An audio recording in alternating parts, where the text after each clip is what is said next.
पूरा रमज़ान रोज़े रखकर अगर आपको मैदे और जिगर की गर्मी हो जाए या तबीयत में चिड़चिड़ाहट हो या बेचैनी हो, बच्चों को सर दर्द रहता हो या अगर उनको मैदे की बीमारियां हो या गले की बीमारियां हो या टॉन्सिल्स हो, तो इंशाल्लाह ताला इस एक गिलास जूस को पीने से उनकी तमाम बीमारियां दूर हो जाएंगी। अस्सलाम वालेकुम माय यूट्यूब फैमिली, कैसे हैं आप सब लोग। तो रोज़ रोज़ कुकिंग चैनल पर आपको खुशामदीद है। आज मैं आपके लिए शहतूत के जूस की रेसिपी लेकर आई हूँ। रेसिपी बहुत ही आसान है, वीडियो को आप एंड तक वॉच करें। तो रेसिपी बनाना स्टार्ट करते हैं।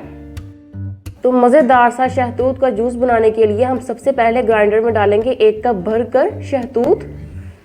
तो मैंने ब्लैक वाले शहतूत लिए थे। उसमें हम डालेंगे ½ टीस्पून काला नमक, आप वाइट वाला नमक भी ले सकते हैं।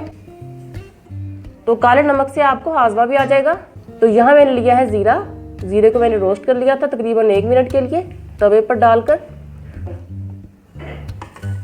तो यहाँ पर मैंने 5 चम्मच भरकर चीनी ली है। आप चीनी कम या ज़्यादा कर सकते हैं। तो पानी जाएगा इसमें 2 कप।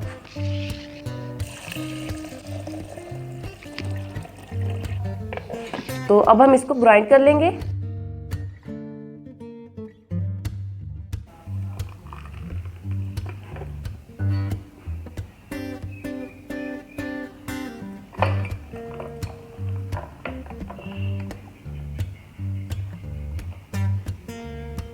तो मज़ेदार सा, खुशबूदार सा, जायके से भरपूर हमारा शहतूत का जूस बनकर तैयार है।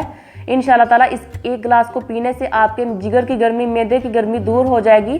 तो माय यूट्यूब फैमिली, आपने इस रेसिपी को घर में ज़रूर ट्राई करना है और अपने प्यारों को बनाकर देना है ताकि उनकी तमाम बीमारियां दूर हो जाएं।